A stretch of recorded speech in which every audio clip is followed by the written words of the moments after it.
दंडोत प्रणाम। हमने अभी ये महावाक्य को हिंदी में ट्रांसलेट करके समझने की कोशिश करते हैं प्रकरण को। ओके, एक एफर्ट है हिंदी के लिए। जीव प्रपंच व्यतिरिक्त सच्चिदानंद स्वरूप परमेश्वर एकाती तो सर्वशक्ति युक्त। जीव और प्रपंच के अलावा सच्चिदानंद स्वरूप परमेश्वर एक आते हैं, वह सभी शक्तियों से युक्त है। ठीक है, अगला है नित्य केवल अनादि विद्यायुक्त वस्तु एकाती तो जीव शब्द बोले। नित्य, केवल, अनादि काल, अनादि और अविद्या युक्त, ऐसे चार चीजों से युक्त अविद्या, सॉरी, नित्य है, नित्य, केवल, अनादि और अविद्या से युक्त एक वस्तु आती है जिसको शिव, जिसके लिए हमने शब्द रखा, जिसको शिव जीव शब्द से बुलाएंगे या संबोधित करेंगे। बात क्लियर होगी? आगे है विश्व रूपा चेठावनी मृतिका ब्रह्म प्रपंच बोली जाए। अब यहाँ पर जो है प्रपंच की डेफिनेशन बताई गई है। हाँ, इसमें मुझे एक बात आज आई थी, उन्होंने क्वेश्चन बोला अभी अष्ट, वो भैरव स्वरूप के बारे में बात क्वेश्चन की थी, जिज्ञासा में किया था उन्होंने। तो वो कह रहे हैं जहाँ 5 भूत और 3 गुण है तो भैरव स्वरूप तो यहाँ पर भी है, उससे अलग नहीं हुआ। अगर प्रपंच 5 भूत और 3 गुण चाहिए हो तो स्वरूप में से आप ले सकते हो यहाँ पे, जब कार्य हो उसका। बाबा ने बताया कि भैरव स्वरूप यहाँ पर भी है, तो यहाँ 5 भूत और 3 गुण है। जब वो कार्य में आते हैं तो उसका नाम प्रपंच होता है। और यहाँ पर जो डेफिनेशन दी गई है वो दी गई है कार्य रूप की, 5 भूत और 3 गुण के कार्य की। विश्व रूपा चेठानी यानी विश्व की जो मूर्ति है वहां से लेकर मृतिका पर्यंत यानी मिट्टी के कण तक उसको प्रपंच कहेंगे। यहाँ 5 भूत 3 गुण नहीं बोला गया।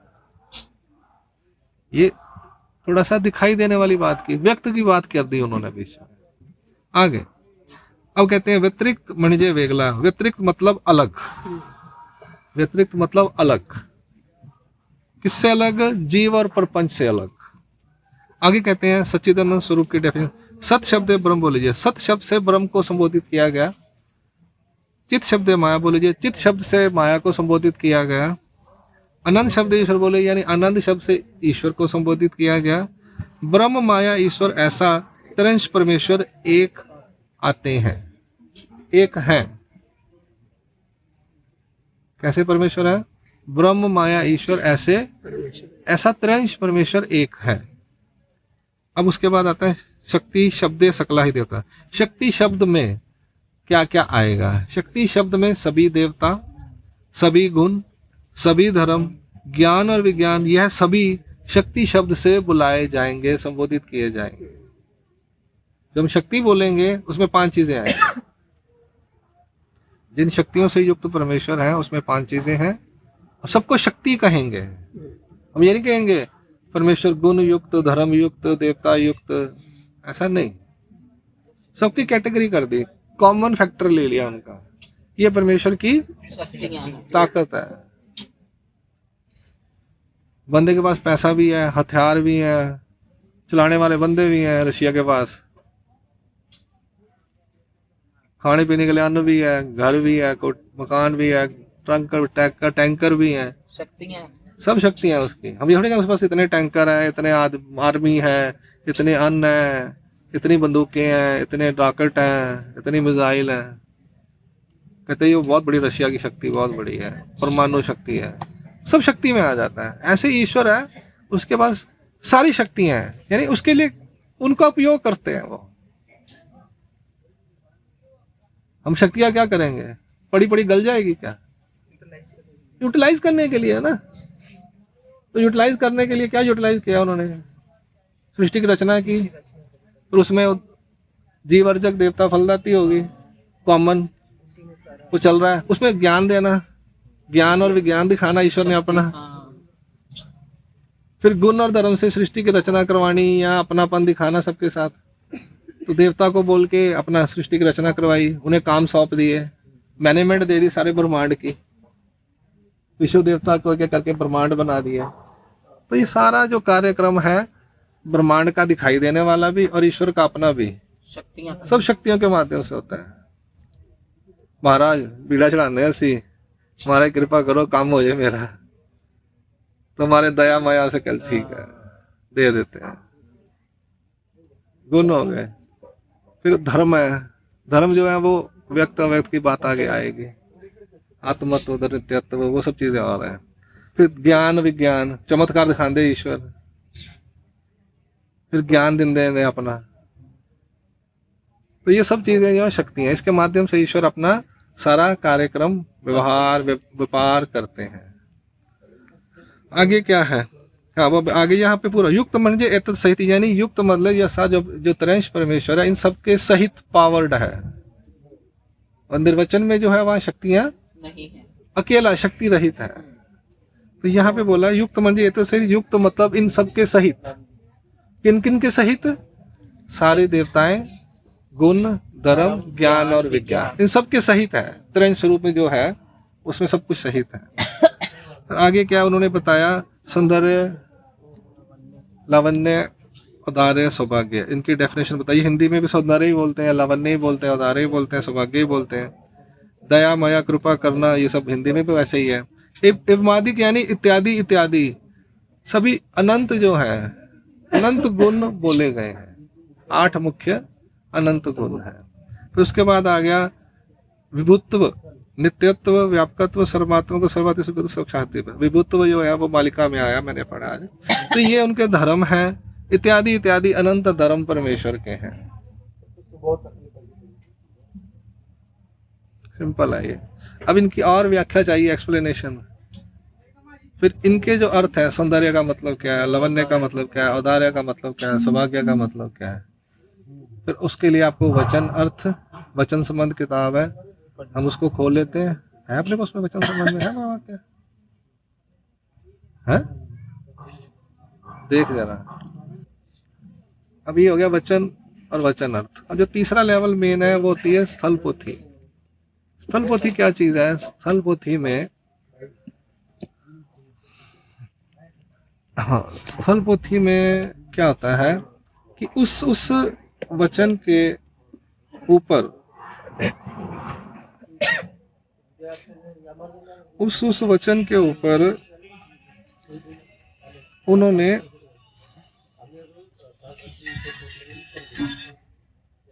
हाँ है आ गया। जैसे ये है महावाक्य की टीका, ठीक है। अब इसमें इन्होंने 3 वाक्य इकट्ठे करके टीका लिखी है, यानी उस पे अपने विचार लिखे विद्वानों ने। तो जितने विद्वान हुए जिनको था, तो गुर्जर शिव व्यास जी ने क्या किया, उन सब विद्वानों के जो भी उनका था जिन्होंने लिखे हुए थे उसको इकट्ठा करके एक बुक बना दी, जिसको कहते हैं स्थल पोथी। ये मराठी के अंदर है मेरे पास, ये मेरी टाइप की हुई है, मैंने टाइप की थी 2010 में ये। तो इसमें जो है वो सारे उन्होंने अपना अपना पक्ष रखा है। एक ज्ञानी कहता है कि मेरे हिसाब से मेरे को जो स्फुरना हुई वो ऐसी है, दूसरा कहता है मेरे को इसमें ऐसी स्फुरना है। तो कॉमन भी था उनका, सेम भी स्फुरना थी, कुछ एक्स्ट्रा भी थी। गुर्जर शिव व्यास जी ने क्या किया, सबकी वो जो किताबें लिखी थी खरडे, उसको इकट्ठा किया। तो उन्होंने फिर उसमें से जो इम्पोर्टेंट था वो उन्होंने ये बुक बनाई स्थल पोथी। उसमें लक्षण आचार और विचार, मालिका नहीं थी उस समय। ये काम स्वामी के जाने के कुछ ही सालों में हो गया, 100 साल के अंदर से पहले हो गया था, चेंजेस आ गए थे। तो उन्होंने ये भी बुक बनाई है जो आज तक स्थल पोथी, जिसको पोथी कहते हैं, वो यही है।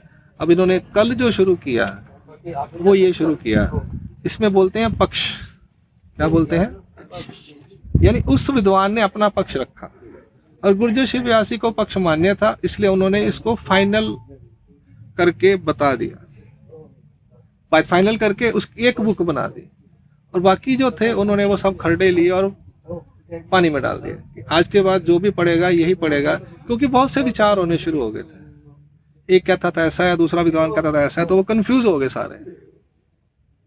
तो गुर्जर शिव व्यास जी सबसे उस समय टॉप पे थे, तो उन्होंने सबको बोला कि ये मत करो, आगे जाके कंफ्यूजन बढ़ जाएगी।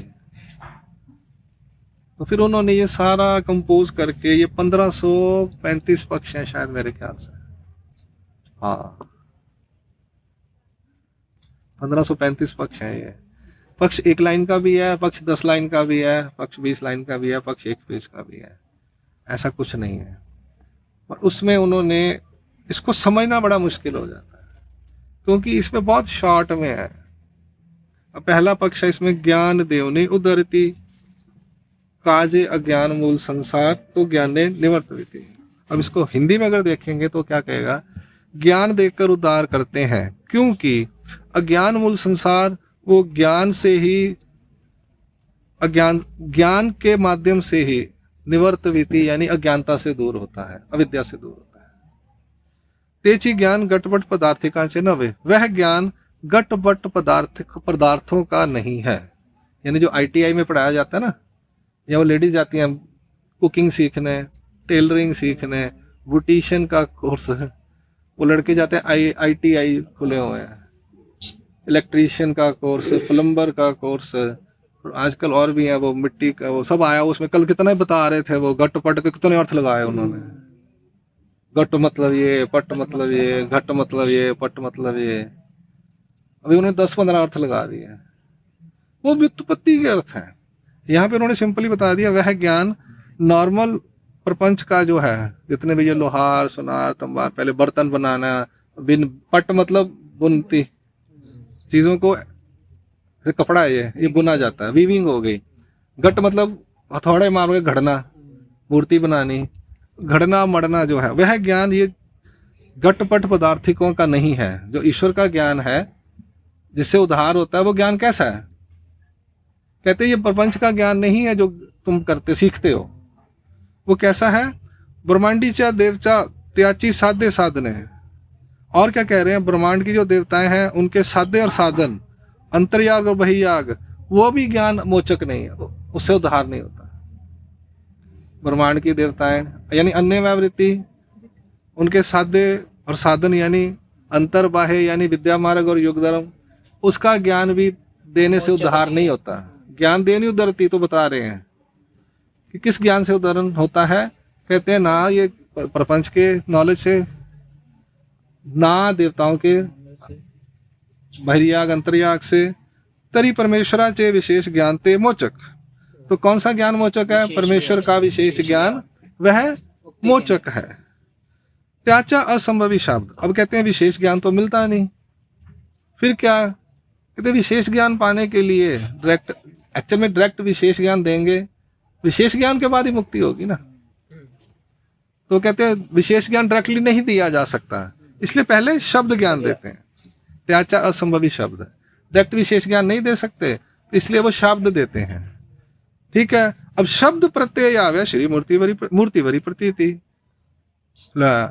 ए सूत्र पढ़ता ना, किसी बंदे ने लिखा है, नागदेव चा लिखा, स्वामी ने थोड़ी लिखा, मुझे को लोग कहते। मैंने कहा फिर गीता किसने लिखी? तो कृष्ण भगवान ने, मैं तपड़ मारा उसके मुंह पे। मैं गीता बताई, उन्होंने युद्ध में किताब लेके बैठे थे, बुक थोड़ी, पेन पेपर लेके बैठे थे वहां पे। पागल ना होता। अरे ईश्वर तो सिर्फ मुखोद्गत कराते हैं, और तुम मूर्ख हो, तुम्हें किताबें चाहिए, पढ़े लिखे तुम्हें किताबों के बारे में समझ नहीं आती। आज से 100 साल पहले किताबें नहीं होती थी। पूरा इतिहास पढ़ो, जब पहली बार सूत्रपाठ छपा तो पंथ में हाहाकार मच गया, तो 1908 में। अरे हमने खुद देखा है 50 साल पहले ये किताबें नहीं होती थी, अब तो छप गई हैं। हाथों से लिखते थे, गुरुजी बताते थे और सुन के लिखते थे वो। तो मूंजबानी सी सारा कुछ, मूंजबानी ਹੁੰਦਾ ਸੀ सारा ज्ञान। तो ये है, मम्मी ना देख लो, पता नहीं कितनी इन्नियां कापियां बना के रखी हैं शब्द, नजर गुरुजी पास लिख दी। हाँ, त्याचा असंभवी शब्द यानी शब्द प्रत्यय, शब्द प्रत्यय आवे श्री मूर्तिवरी प्रतीति। शब्द प्रत्यय आने के लिए मूर्ति पर प्रतीति होनी चाहिए। अब लिखते हैं ये किताब, मैंने बोला मैंने टाइप की है, ठीक है, मैं कह दिया अरे तो योगेंद्र मुनि ने लिखी है, या छापी प्रकाशक लिखा था, संपादक लिखा था। ओ भाई ऐसा नहीं है। हमने क्या लिखा है? श्री चक्रधर स्वामी के श्री मुख के वचन। हमने सिर्फ टाइप करके उसको किताब कागज पे छाप के आपको दे दी। उस पर लिखा ना श्री चक्रधर उक्त सूत्र पाठ, तो मानी उक्ति किसकी है? चक्रधर स्वामी की। चक्रधर स्वामी पे प्रतीति होगी तो तुम्हें समझ आएगी। वो कहती है, मैं तो, वो कहती नहीं आंटी साडी कि मैं तो गीता मानी, मैं तो सूत्र पाठ मार मार मार 8 लोगों ने लिखी है। दिल्ली में है एक लेडी, हाँ स्पष्ट बोलती है, मैं तो पढ़ दी क्यों मेरे को आके, फिर मैं तो वैसे ही आ जानी है, मैं झूठ बोल दी तू। ऐसे लोग भी हैं। कहते मेरी कृष्ण भगवान में प्रतीति चक्रधर स्वामी ने भी स्पष्ट मुंह पे बोलती है वो सही है, सच्ची है वो लड़की लेडी, वो कम से कम सच्चाई तो बोल रही है। लेकिन वो कह रही है मुझे गीता पे प्रतीति है, वो कहती मैं कृष्ण भगवान को मानती हूँ। उसने सही बोला कि शब्द प्रत्यय याव्या मूर्ति प्रतीति, उसको सूत्रपाठ क्यों नहीं समझ आ रहा है? क्योंकि चक्रधर स्वामी पे उसकी प्रतीति नहीं है। तो हमें ये जो सूत्रपाठ पे प्रतीति अगर लानी है, श्री चक्रधर महाराज के वाक्यों पे प्रतीति लानी है, शब्दों पे प्रतीति लानी है, प्रत्यय आव्या उसका हमें अनुभव आए, उसके लिए हमें चक्रधर स्वामी पे प्रतीति होनी चाहिए। क्या कह रहा है? शब्द हमारे प्रत्यय में आए, अनुभव में आए, उसके लिए हमें श्री चक्रधर महाराज पे प्रतीति होनी चाहिए। प्रतीति किस 3 प्रकार की आ गई आज, जहां से शुरू है, आत्म प्रतीति, शास्त्र प्रतीति और ईश्वर। आगे चलते हैं। एवं ब्रह्म विद्या, और कंक्लूजन क्या है? ब्रह्म विद्या ही एवं, यानी अर्थात हमें ब्रह्म विद्या पर प्रतीति होनी चाहिए। हाँ, दूसरा है ज्ञान। कौन सा है? ब्रह्म विद्या में जो ज्ञान है वो ज्ञान देकर परमेश्वर उद्धार करते हैं। ज्ञान देवनी उदरती, तो कौन सा ज्ञान? उसको डिफाइन किया गया 4 लाइनों में, 1 2 3 4 लाइनों में। एवं ब्रह्म विद्या, कंक्लूजन क्या है? और ब्रह्म विद्या का ज्ञान जो है वो उद्धारक है। कौन सा ज्ञान ब्रह्म उद्धारक है? ब्रह्म विद्या। तो वो किताब में बाहर लिखा ना ब्रह्म विद्या शास्त्र को, कहा ब्राउन वाली। ठीक, आगे चलते हैं। अब वो बता रहे हैं ब्रह्म विद्या में क्या है। हम ये 2-3 लाइनें रहेगी, फिर पक्ष खत्म हो जाएगा। ते तया तेची प्रकाशिती, यानी वो ज्ञान जो है वो ईश्वर का प्रकाश करते हैं। किसका प्रकाश करते हैं? ईश्वर। प्रकाश मतलब अभी तक हम अंधेरे में थे, कहते आज तक मैं अंधेरे सीगा, मुझे पता नहीं चला। ये देखो उन्होंने ये किताब नाम ब्रह्म विद्या शास्त्र रखा हुआ है। मैं बोलता हूँ 9 प्रकरण में सब कुछ है। ये किताब बहुत अच्छी है हिंदी वालों के लिए, अमेरिका वाले योगीराज बाबा ने लिखी हुई है, बहुत जबरदस्त है। इसमें पुरानी बातें हैं, इसमें महावाक्य भी हैं। हिंदी वालों के लिए ये बुक बड़ी अच्छी है। ते तया तेची प्रकाशित। अब ब्रह्म विद्या का वो ज्ञान क्या करता है? वो घटपट को प्रकाशित नहीं करता, वो ईश्वर का प्रकाश करता है। ऐसा ची पदार्थ, यानी ईश्वर ऐसा पदार्थ है, वस्तु है, अनादि 4 पदार्थ कहते हैं ना हम।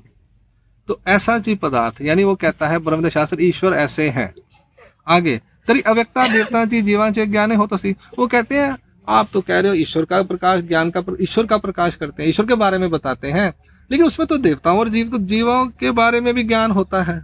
अन्य व्यावृत्ति बताई, युग धर्म बताया, फिर जीव अर्जक, फिर जीव सर्व, जीव स्वार्थ पर, जीव विकार वाला। तो कहते उसका ज्ञान भी तो होता है ब्रह्म विद्या के अंदर, खाली ईश्वर का थोड़ी है, परमेश्वर का थोड़ी है। फिर तो खाली महावाक्य निर्वचन ही चाहिए था। और फर्क तो ही पता लगना ना जो आ रहे आगे वो कहते तरी अव्यक्ता देवता जी जीवांचे ज्ञाने हो तरी अव्यक्ता, यानी अव्यक्त जो देवता और जीव हैं या अव्यक्त परमेश्वर है उनका भी ज्ञान हो रहा है। तो ये अनुषंगी के मनोनी कहते हैं, वो उसके अनुषंगिक है। मुख्य रूप से ईश्वर का ज्ञान कराना है, परमेश्वर का ज्ञान कराना है, और बाकी अनुषंगिक है, नाल नाल थोड़ा थोड़ा कंपैरिजन के लिए। प्रधान रूप से हमें महावाक्य निर्वचन परमेश्वर के बारे में बताना है, और अनुषंगिक रूप में सेकेंडरी, प्राइमरी परमेश्वर है, सेकेंडरी जो है वो देवता और जीव है। अनुषंगिक है इसलिए उसका ज्ञान हो जाता है हमें। सृष्टि मध्य 4 पदार्थ, सृष्टि में 4 पदार्थ है। अब वो कहते हैं 5वां है कुवस्तु। ऐसा कुवस्तु की बड़ी थोड़ी बात आई थी, आज याद आ गया मुझे, उसका वो बड़ा सुंदर था। पहले ये बात कर लेते हैं। सृष्टि में 4 पदार्थ है। अब इसका मतलब है जो व्यक्त सृष्टि है उसमें 4 पदार्थ है। कहते हैं जी वो ब्रह्म स्वरूप 5वां पदार्थ है। कुवस्तु को प्रपंच की लाइन में ले लिया, उसको उसमें एडजस्ट कर दिया, आज उन्होंने बोला। तो 5वां पदार्थ वो सृष्टि के बाहर है, सृष्टि के अंतर्गत नहीं है। सृष्टि मतलब जो संसारण में आए, संसारण में 4 चीजें आई। जीव देवता प्रपंच परमेश्वर। तो ये ज्ञान करवाया गया। सृष्टि मध्य चारि पदार्थ, इतनी बात है सिर्फ। अब ये सीधा सीधा अर्थ बता रहा हूं मैं आपको, शब्द अर्थ।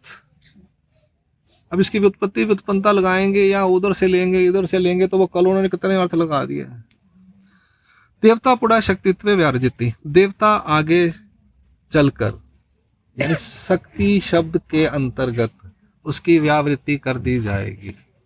ज्ञान करवाया जाता है ब्रह्म विद्या में, लेकिन पुड़ा यानी सर्वशक्ति युक्त की जब व्याख्या की जाएगी वहां पर उसकी व्यावृत्ति कर दी जाएगी और परमेश्वर की प्रतिष्ठा की जाएगी। ऐसा यहाँ पर ये पहला पक्ष संपूर्ण होता है। 6.5 लाइन 7 लाइन का है, 6.5 लाइन। अब इसके बाद पक्ष बदल जाएगा, यानी टॉपिक बदल जाएगा। अब एक ज्ञानी जो थे उन्होंने रखा, तो गुर्जर शिव व्यास ने उसको पहला रखा क्योंकि ज्ञान के बारे में बता रहे हैं। अब आगे वो कह रहे हैं तरी आदि, पहले जीव क्यों बोला, फिर अविद्या युक्त क्या है। ये तीनों की एक ही टीका है। एक टीका में 2 पक्ष हैं, नहीं 3 पक्ष है शायद, हाँ 3 है। टीका एक है उसमें 3 पक्ष है, 3 अलग अलग बातें बताई गई हैं, यानी 3 पक्षों पर फोकस किया गया है। पहला जो पक्ष है वो ज्ञान पर फोकस करता है। दूसरा पक्ष जो है वो बताता है कि वो अब कल पढ़ेंगे। और तीसरा जो पक्ष है वो अविद्या के बारे में बता रहा है। अविद्या मीन्स व्हाट, तो वो 2 लाइन का है सिर्फ। चलो अब हम 2 चीजें हमने वो आज देखी कि वो अविद्या को किस श्रेणी में लिया गया। उन्होंने क्वेश्चन पूछा कि अविद्या भाव रूप है, यानी यू कैन सी इट। भाव का मतलब फीलिंग मत लेना यहाँ पे, मेरा भाव बड़ा श्रेष्ठ है, भावहीन तो देवहीन, ऐसा मत समझना। हमारे भाव दिखाई नहीं देता ना, नहीं।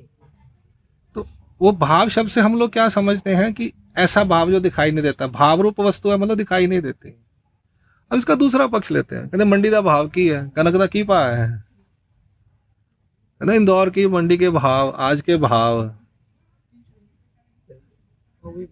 वो भी शब्द है भाव का एक है ना। की पा है, आलू कितना की पा है, पंजाबी कहते की पा भाई है ना। तो मंडी, इंदौर की मंडी के भाव, आज के सोने के भाव, तो वो भी तो भाव है। तीसरा चीज है जो दिखाई देती है वो भाव रूप है, जो नहीं दिखाई देती वो अभाव रूप है। यहाँ पे जो निर्देशित है कि जो दिखाई दे रही है वो भाव रूप है। कहते ना अभाव हो गया, दूध का अभाव हो गया, खून कम हो गया, अभाव हो गया। मार्केट से संतरे खत्म हो गया, अभाव हो गया, मतलब दिखाई नहीं दे रही। हाँ, तो प्याज 100 रुपए किलो हो गया। वो हिंदी में आता है बाजार में प्याज का अभाव होने की वजह से उसके भाव 100 रुपए किलो हो गए। मतलब क्या होगा, प्याज के प्रति भाव खत्म हो गया तुम्हारा। फिजिकली उसकी प्रेजेंस नहीं, खत्म हो गई, कम हो गई।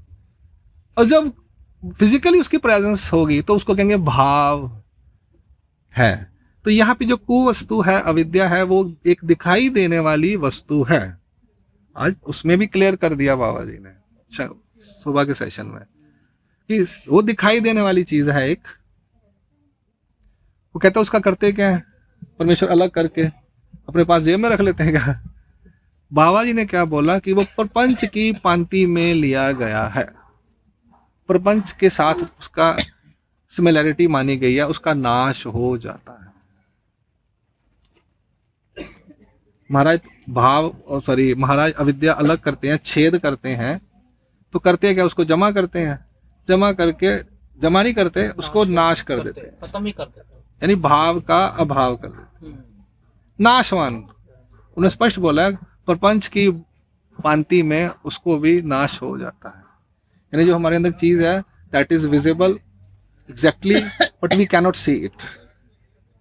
It's a solid, semi solid type of thing, exist करती है, विजिबल नहीं है ना, एग्जिस्ट करती है पर विजिबल नहीं है, पर उसका काम हम देख सकते हैं, उसका कार्य में दिखता है। शरीर में 10 वायु हैं, कार्य दिखते हैं ना, खुद थोड़ी दिखती चीजें। ठीक है। मेरी मत मारी गई, मैं कहा मर गई, तेरी मत मर गई, डेथ होगी, 10वां कब है उसका?